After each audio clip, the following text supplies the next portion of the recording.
all life and kicking. Just quickly about what was included. So we asked questions on mental health and both of the surveys, on physical activity and sport in both of the surveys, and on the cost of living crisis. And that's why we have these three organizations here who work with us on that. Now, Young Life and Times is a much bigger survey. We also have questions on good relations, on refugees, asylum seekers, gender-based violence, which is important work which we started about 2 years ago with the Executive Office. Also community safety, funded by the Department of Justice, age of criminal responsibility, and personal relationships. I'm really sorry I can't present all the results, but they're online. But what I'm going to do is give you a little snapshot of the other results that we can't talk about this in detail. And here at the bottom right of the slide are all our funders for the 2023 survey, and we're really grateful to them. A lot of them we've worked with for a long time, some of them repeated for a second or third time, and some of them are newbies, like Office of the Mental Health Champion in Northern Ireland. Caroline, I don't think we've worked with you before. We worked with Bernardus, I think, but NSPCC was new, so hopefully you got what you needed from the surveys. Long-term illness, it's always important to represent people with disability as well. We have a range of family types. Most, of course, live with their mom and their dad at the time, but you can see that some of them also live with only their dad, only their mom, or in other relationships.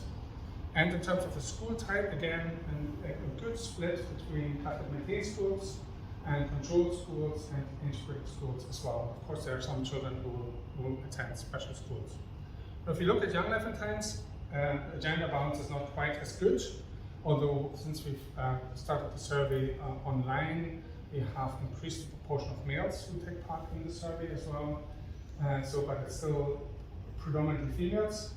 The proportion of those who identify as non-binary is similar to KLT. Long-term illness is slightly higher than in KLT, perhaps because at age 16 more people are diagnosed. In terms of the school split, about 47% went to grammar schools, 41% secondary schools, and again we have a slight increase in planned integrated schools in line with what is happening in terms of school transformation and things like that. So overall we are quite happy with the school background that we can see here. Can I point out that for the third year running, we have most young people not identifying with any religion. Right? So that's for the third time running in Young Life and Times. So the largest group of 16-year-olds, 40%, say they're not religious anymore. So there's a shift going on in society, and we'll probably come back to that later on. Well, we will come back to that later on. So the results that we're talking about today, cost of living crisis, Caroline is going to talk about that, mental health, Nicole is going to talk about that, and then Carl is going to talk a little bit about sport and physical activity. But I also wanted, as I said, to start to talk a little bit about selecting other results that we have. We're not talking at all about good relations today, except for this one slide. Of course, good relations in Young Life and Times is the largest part of the survey. It has been for many years, but we'll have a separate event for that in November when we celebrate 20 years of Young Life and Times, where we talk in more detail about what we can see. But it's interesting if you look at the respondents in terms of their mixed religion environments and the preferences. It's basically, since we started the survey, a flat line, right? If you look at that. There's very little change in terms of mixed religion preferences of 16-year-olds compared to when we started the survey in 2003. Good news, 3/4 want to live in, want to work in mixed religion environments, and over half want to either live in mixed religion neighborhoods or go to mixed religion schools. So that, if you look at the status quo in Northern Ireland, is good news. But overall, the change over generation, because that's the second generation of 16-year-olds we have now here, compared to 2003. No change. We had hoped to present you all with a research update on personal relationships, which of course a really big issue for 16-year-olds and fall in love for the first time and all that. It's not quite ready, but it will be ready next week and available online. Again, we will probably make a bit of a bigger deal out of that when we have the celebration in November. But what I can show you is this slide. Okay, and here we're looking at whether or not the first boyfriend or girlfriend is different in terms of background from the 16-year-olds themselves. What the slide shows is that a very small proportion And this is broken down by the background by the religious background of the 16-year-olds, right? So whether a Catholic, Protestant, or something else, or not. Okay. So what you can see here that those who identify neither as Catholic nor Protestant also are most likely to have boyfriend or girlfriend from a different background to themselves, right? So they are more, if you like, outward-looking from their community, if you like. Okay. So of course we have an increasingly mixed ethnic society in Northern Ireland, but it's still predominantly white, and that's reflected in the data as well. So only about 50% overall say that their boyfriend or girlfriend, first boyfriend or girlfriend, has different ethnic backgrounds, but 15% at least it is. If you look at national identity and religious background, you can see that the proportion is slightly higher, and for family financial background, you can see that most young people date within the same family financial background as well for the first time, right? So you probably expect that the first partner is similar to me, so it's not that opposites attract each other, as people sometimes say.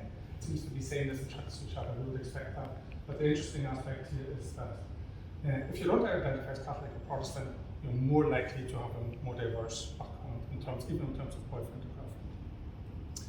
Okay, as I said, the other really important work that we started about 2 years ago with the Executive Office is the development of a policy to prevent violence against women and girls. So we're looking at gender-based violence. The second time we have asked questions on that. And I just wanted to present you the headline figures. We have a big event on Thursday in Youth Action where we talk about more qualitative results in relation to the surveys and experience in particular of women and girls of violence.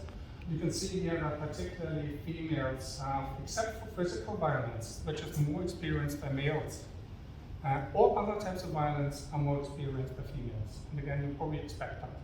So that's of course where the work taps in particular sexual violence, but also online violence, where the difference between the males and the females is significant. And that work continues. The Executive Office and other organizations are working on that, and of course the Gillen Review is also ongoing, the working group where we are trying to put into place measurements to address violence, gender-based violence in schools and sex education. So that's why I wanted to show you that, but again, there's more work forthcoming. And we are thinking about a roundtable call as rights on gender-based violence later this year as well. So we will talk about that. And also for young and response. If anything, the relationship amongst the 16-year-olds is even stronger. Right? So if you're physically active, you feel better about yourself. Right? And that impacts on your mental health, as we know. So you feel better physically, mentally about yourself. So these questions are really important, and we need to work on that. So if you think about the mental health here, you can see that the proportion of young people who assess their mental health as poor is much higher amongst those who are never physically active. Right? So 38% of those who are never physically active say that their mental health is poor, mental health and well-being. And compare that with the proportion of those who are physically active, it is 6 times a day or more. We're saying we need to be about to 16% or 12% of those who are 6 times physically active who say their mental health and well-being is poor. And these are the KLT respondents. And again, looking at YLT to compare that, again, the relationship strength over time. So 16-year-olds who are physically active 6 times a day or more are much less likely than those who are never active to say that their mental health and well-being is good or excellent. Okay, so the kind of activities that children and young people are involved in KLT and YLT, so the largest proportion you would expect that are doing PE and sport, and this is where we're really surprised, because if you look at PE in KLT, so these are 10 and 11-year-olds, 96% said they were doing regular PE, and that was about 20% higher than 10 years ago. And the same applies for Young Life and Times. We had not even 50% in Young Life and Times 10 years ago who said they were regularly doing PE. So maybe the messaging from Sport and I and others that is really important to provide opportunities to be physically active in school has come through. And if it had only been KLT and not YLT or the other way around, we would be worried about that survey. But it's both. So there's probably something going on which is positive. Outdoor activities and physical activity we did last in KLT. but you can see that about 1 in 3 of the 16-year-olds and 40% of the KLT respondents walk or cycle to school regularly, which is kind of good news. Sports and activities outside school, and again, you expect children in primary school where the out-of-school activities are better offerings. I'm more likely to say that. So generally speaking, these are good numbers. Can be improved, but they are good. And these are the barriers that I've talked about. And we found, in particular amongst the KLT respondents, that the barriers, not enough time in particular, has increased compared to 10 years ago when we last asked that question. So we need to have a conversation about reducing the barriers and increasing the message on the importance of mental health. And the survey, hopefully with some of the voices of the children and people that we're going to talk to, will do that. Costs involved were not asked in young life and kids 11 times, but Caroline alluded to some of the costs of out of school activities. Again, there's a link again between cost of living crisis and out of school activities, and we have to think about how we provide those for people who don't have the financial resources to attend these, because we know there's a link between sport, cost of living, and mental health. It's really, really important. Okay, the last thing I wanted to present to you with is a slide on a question that we haven't been able to talk about today. And some of you will be aware that there's work going on around the age of criminal responsibility.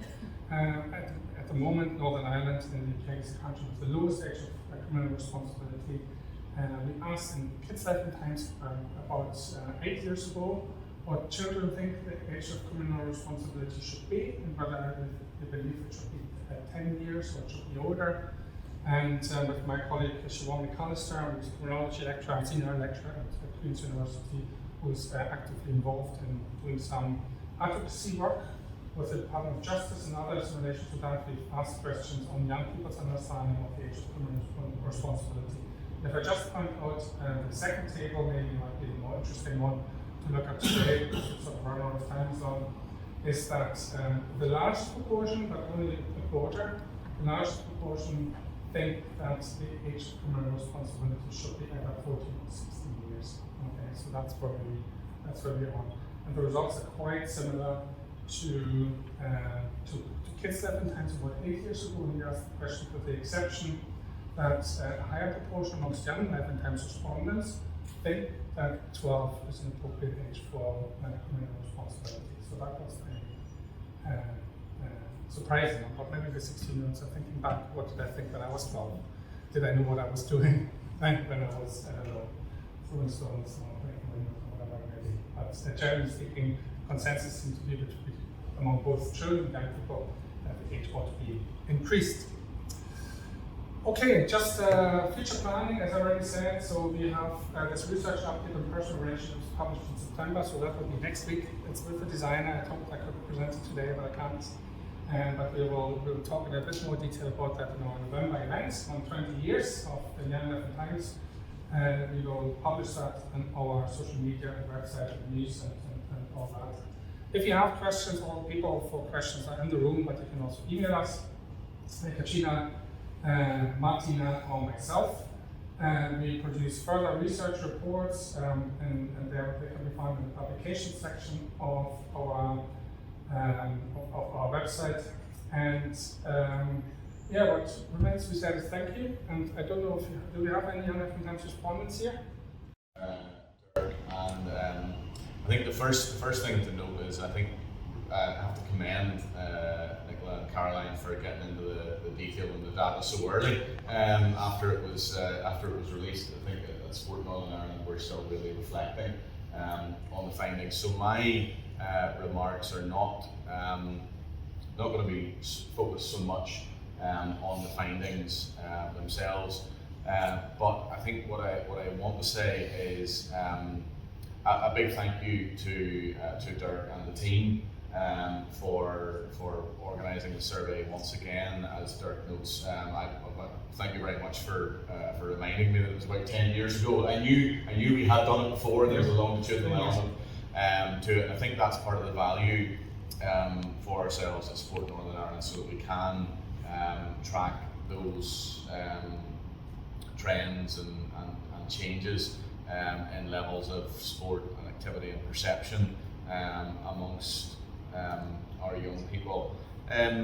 So, this is an important piece of work for ourselves in Sport Northern Ireland, but we also recognise its wider importance for the region, and I think you can see that as evidenced by the partners involved in the study. It very much gives us the platform to take an informed approach to our policy development and decision making. It's part of wider work that we're doing in this regard. Last week we were involved in the launch of a collaboration with our colleagues in Sport Ireland, as well on the children's sport participation and physical activity survey in Dublin, and similarly again we've worked with Sport Ireland on an all-island physical literacy consensus statement. So really what we're trying to do is build a platform and a picture to evidence that work that we are doing and want to do more. I think just touching on some of the key findings of it, I think from our perspective, I don't know, it depends on how you frame it. We can say that levels of participation in sport have remained steady, or you can say that they are static, or you can say that we're disappointed that we're not looking at an improvement. But it does. There were some strong findings in there about children and young people's perception of sport and the impact that it can have on their mental health as well. And it's been really interesting to listen to both Nicola and Caroline there, because there are elements of their remits that very much are that we feel that sport can impact on as well.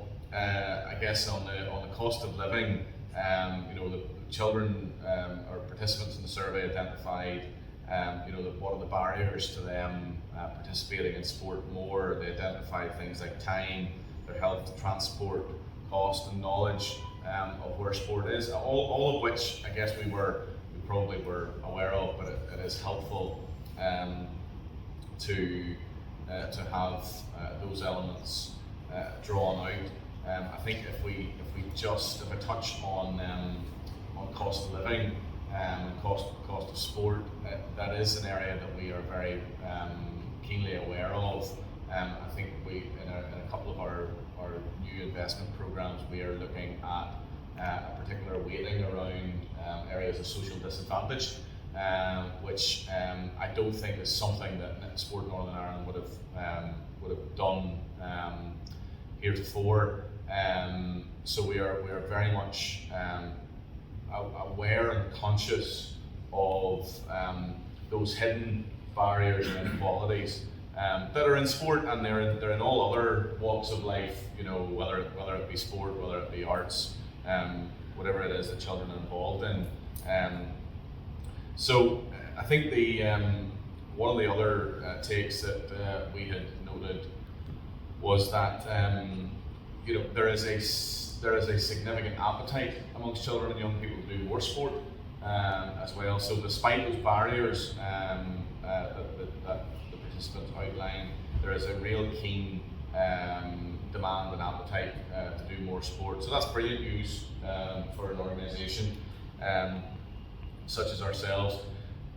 I think probably what is less positive is that very stubborn gender gap that we see right across sport, right across the ages, and there are some very particular dropout points that we are aware of within sport for girls and women, and we are determined to tackle those. And we've just there last week launched an £8.1 million investment programme in sport. We've had a very frank and honest conversation with sports around the clear requirement to increase diversity within sport, not just in terms of gender gap, but in terms of ethnicity, in terms of sexuality, in terms of people's socioeconomic backgrounds as well. So we will very much analyse those elements keenly and use them to inform and evidence the need for change and inform our work in that regard. So we will be reviewing that and other findings and using it to inform our sector and our stakeholders, and we look forward to doing that and hopefully getting to participate at some point in the future again. Thank you very much. Thank you. But we are an independent body, and our role is to advocate for mental health across the full population, and a key component of that is children and young people. So when the opportunity came along to be involved in KLT and YLT, we just jumped at it because it's the only way to get that much of a sample, and you get to then compare against the other modules that are included, so that's really exciting. We did launch a report last week, and you can get it through our website. You can also, if you follow us on Twitter, it's linked there. But that literally gives you a brief overview of the module we included in the surveys this year. Doesn't go into the qualitative data that we got, which is fascinating, and it takes a long time to go through. So we'll have more on that later. But just a brief overview if you haven't seen the report. So YLT, so our 16-year-olds included the GPHQ-12 measure. So anything over a score of 4 indicates a probable mental illness. This indicator is used in the programme for government. It's also used in the children and young people strategy, and it gives us a general prevalence figure. And starkly, 45.2% of 16-year-olds would meet that criteria. That's higher than anything we've known before. Now again, there is some variance, and that'll depend how you're feeling on the day. It is a self-report measure, but it's still very, very stark. And we can see that well-being measured in kids screen, so that's our 10 and 11-year-olds, and their general level of well-being has gone down steadily since 2016, but the score this year is the lowest that it's been ever. Despite that, there was a general question how they would rate their overall mental health and well-being in general. So over 80% of 11-year-olds report that it's good, excellent, or very good. And over 60% of our 16-year-olds, so it is declining across ages there. Almost 1 in 5 of 11-year-olds report that they never feel worried or stressed, but that means almost 4 in 5 do. And compared to only 6.2% of 16-year-olds. So there's a lot going on for our young people. What we asked them was to focus on what causes them stress and worry, rather than what causes your mental health to decline. We wanted to really expand the conversation.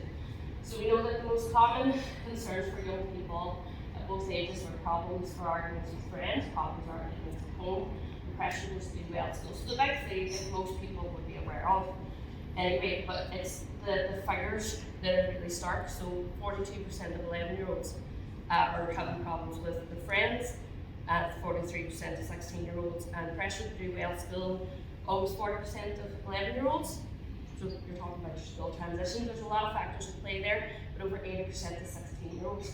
Again, it might be due to exam stress, it might be due to the whole environment that they're in, but there is the emotional health and well-being framework for schools that is being rolled out. And a lot of the implications of that is really looking at our school system, of how it is impacting our young people, what's beneficial for them, what isn't. And when we talk about their health and well-being, when are we introducing that conversation? Is it when there's a problem? Or is it much, much earlier than that, and opening the conversation about emotional literacy, how to communicate when something's going on, and how to communicate when stress becomes distress and becomes too much. But yes, if we go back to the NTCC, you've mentioned the cost of living. It is a big worry, and we're talking here, so more than a fifth of 11-year-olds and a quarter of 16-year-olds worry about the family not having enough money. Now I'll talk briefly later where these questions came from and some of the qualitative stuff behind that. But really, it's a bigger problem that I think parents, and as a parent talking about it, we try to protect our children, or we assume that they don't know, and it's clearly shown they do know, they hear, or if you're not telling them directly, they're still aware of what's going on, and it's a key worry for them. And then The other one I wanted to highlight on this is the online pressures. So there is an online safety strategy that's going forward at the minute, and it's looking at how we make the online environment more safe for our young people, how we include safeguarding in that. But we're seeing here that 7.6% of 11-year-olds and 12% of 16-year-olds are feeling under pressure to give positive likes on social media. 11.3% of 11-year-olds and 7.6% of 16-year-olds are worried about getting inappropriate messages or images online. Again, there is a whole other study to that, and I'm sure Caroline, you're aware of it in HBCC, around explicit images and what we're exposing our young people to. So it's really, from the qualitative stuff that we're seeing of this, it's a great issue for our young people. We really need to figure out within policy and within our practices how we safeguard them better, because at the minute it's not quite happening the way it should. Again, that's just a brief slide to illustrate what I was talking about before.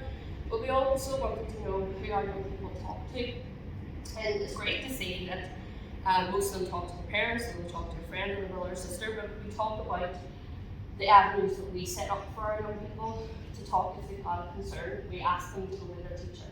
We ask them to go to their community worker or whatever. Very low proportions of them actually see that as someone that they can talk to, and that's something we really need to address if we're trying to involve a no wrong door approach, so that our young people can actually access support when they need it. But of course, mental health itself always comes with stigma. We don't want to talk about it, we worry about it, we worry that we'll be criticised for it or seen differently for it. Our young people are exactly the same.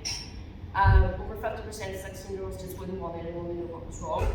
Over 30% of 11, 10 and 11-year-olds are already thinking that. They're already thinking they have to keep this stuff in, or they can't tell us, or they can't tell anyone in the previous list.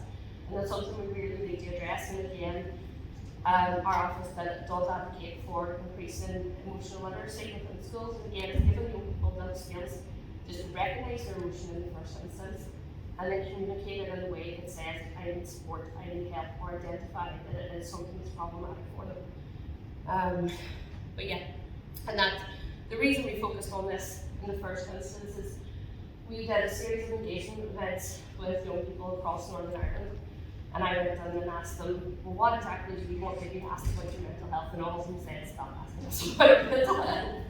And it wasn't that they were concerned about it, they just didn't want it labelled as depression or anxiety or something problematic. They wanted to talk about what was worrying them, what was causing them stress, and wanted practical solutions of how to overcome that, rather than told something's wrong, this is what's wrong, and then they left on a waiting list or left for a service that they didn't feel was quite right. We need to go back to that early intervention and what is the source of your concern and how can we address that source of your concern. So when we're talking about cost of living, we're talking about people worried about their family not having enough money, how do we protect young people about that, rather than tell them that their stress shouldn't be there. But again, as we know, mental health in general is just an expression of our feelings and our behaviours. The fight or flight or freeze response is a normal response. It alerts us that there's something going on that we need to pay attention to, and it gets our body active. But when that stress is continual, when that stress is constant from a young age, then our emotional regulation capabilities are dampened. We'll get the fight or flight response triggered way earlier than someone else. And so those sources of concern or stress that you as a person might feel shouldn't be that important is very, very important for somebody else, because it's sent their body into that fight or flight response, where they feel on edge, where they can't process information the way that they want to, or they detach themselves from it. So we really need to focus on addressing their causes of concern and giving them a space where they feel psychologically safe to bring themselves back to that kind of equilibrium where they can't process and they can't move forward. The reason that I'm so excited about the KLT and the YLT surveys is the potential to look at the rich demographic variables that it gives us within those as well, to kind of see what's happening with our young people, if there's specific groups that are maybe more vulnerable or have greater concerns that we can target interventions to, because universal interventions don't work for everyone. We need to be very specific for what that child needs. So on the whole, you can see that across most of the ages, girls have higher prevalence of worries. But they're not, what I wanted to point out is, if you look at again, the online environment pressure to get likes, positive comments on social media, so that needing the external validation from others. For our 16-year-old females, it's 18.3%, for our males, it's 4%. So there's a gender difference there that we're really concerned at. Being under pressure to do well in school, again, some are able to think that they are statistically different, so they're two separate groups. And if we look at I never feel worried or stressed, only 1.7% of 16-year-old girls said they never feel worried or stressed. Like, that's stark for anybody, but it means that it's something that they not only see as an everyday aspect of their life, but maybe something they don't realise can be helped or that they can get support with. Again, so looking at those different age groups and gender, I wouldn't want anyone to know what's wrong by our 16-year-old females. But as you can see, it just varies there across the age. And what we really want to figure out, if we go back to that stress response to people that are more vulnerable, so if we take 45% of 16-year-olds, so we're only looking at the 16-year-olds in YLT survey here, but if we look at them, the people who have a problem with mental illness, so whether they had not been diagnosed or whatever, if they scored more than 4 in the DHU-12, we've asked them the same things. What are you worried about? And we can see here, only less than almost 0.5%, 0.6% said they never feel worried or stressed.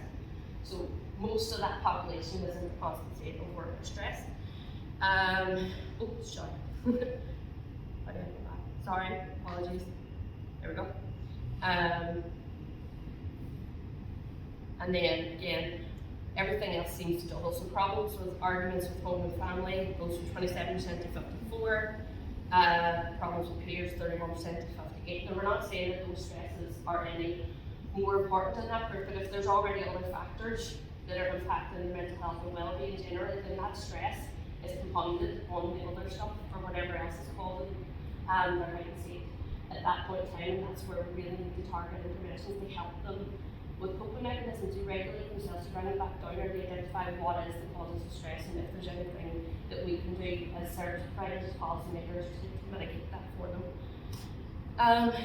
Again, they're less that people in the groups that's with probable mental illness are less likely to talk to somebody, they're less likely, more likely to worry that the friend would treat them differently or they wouldn't want anyone to know what's wrong. So stigma is more pronounced when there's already an issue. But all this, and it is starting to figure out, we already know that in Northern Ireland there is issues with mental health that costs 3.4 billion annually for the services that we currently have. It's still not enough. There's still multiple strategies that are in place to try and renew those, the mental health strategy being one of them. One of the key calls in that is the increase the spending that we give to our children and young people service, because at the minute it's only 7.7% of the recommended 10%. It's in every other region in the UK. We know from our youth prevalence survey that 1 in 8 children have any other anxiety disorder, 1 in 6 experience disordered eating, 1 in 10 self-harm, and 1 in 8 has thought about or attempted suicide. And that starkly, at the time when that survey was done, the figures in England, Scotland and Wales were about 25% lower. That was pre-pandemic. Since then, England, Scotland and Wales have redone parts of their survey. Their rates are now similar to ours, probably due to the pandemic and all the stresses that come to it. We don't know what our rates are compared, because we haven't got any population size post-pandemic data. So there's still a bit up in there, but what we do know is that what is currently there needs to be wrapped. There's a lot of work being done into how children's and young people services should live. And consultation with young people is key to drive that as well. So we've made a few recommendations in the report, and there'll probably come more from it since, but we want to focus on early intervention and prevention. So don't just address mental illness or mental health when there's a problem, staring somebody in the face. There are key social, economic indicators. Poverty is one of them, living in areas of deprivation is one of them, that all lead to or can increase your likelihood of developing mental health later in life or in childhood. So we need to address those because those are things that our young people can't control. They don't control the environment that they're in or any of the circumstances that they've been placed in, and there's a responsibility from a policy and a service level side to protect them against the things that can't afford us. And enhance awareness and protect the social connections. So when we talk about improving mental health care, we don't mean access to more counselors, we don't mean access to counselors in school or whatever else. We mean the recognition of what mental health and what mental health are, and that is a continuum. It's impacted by everything you've experienced and everything that you go through in your day-to-day life. But if you have the awareness and the regulation skills to identify what's going on for you, and then a pathway to support at each level where you can say, I can't do this on my own, can you help me? Should that be counselling, or should that be a sports activity, or if you're lacking social connection, if you can team up with other people your age and have that connection, you can regulate yourself. And it's about awareness of the kind of social prescribing model for that as well. And that comes through not just service level changes, but also engaging with parents and looking at how they recognise how attachment styles at early ages and all that kind of stuff will impact their children moving forward. Of course, increase funding for children and young people and create psychologically safe environments for young people. So we can't control or mitigate against any adversity that a young person will experience. It's impossible. We don't know what goes on behind closed doors, but what we can do is teach them and show them about emotional regulation and a safe space, and being able to identify what is right, what is wrong, what's a healthy relationship, what's a problematic one. And we can really focus on, if they can't find someone in their immediate vicinity that's in an area of support from, who else around them is the what services they can access, and from a policy standpoint, it's something we really have to push forward. Ideally, we would like it in the programme for government. There is an indicator for general mental health and programme for government at the minute against the GHQ measure, and we're going one specifically for our young people as well, so we can get that kind of population data and track what's happening and have further qualitative kind of sessions with our young people about what the services should look like. So yeah, I'm very excited about the surveys in general, because I am a stats nerd and I really want to get into the numbers. But the impact that this data can have is fantastic, because though we don't have an executive, and it's a problem that we're all kind of dealing with at the minute, there's a lot of stuff going on in the background with our early intervention framework, with our emotional health and wellbeing framework for schools, and having this information that is current, that's up to date, and that does represent what young people are telling us is powerful. And it's something that we will try and bring attention to as much as we can. But that is me. Oh, sorry.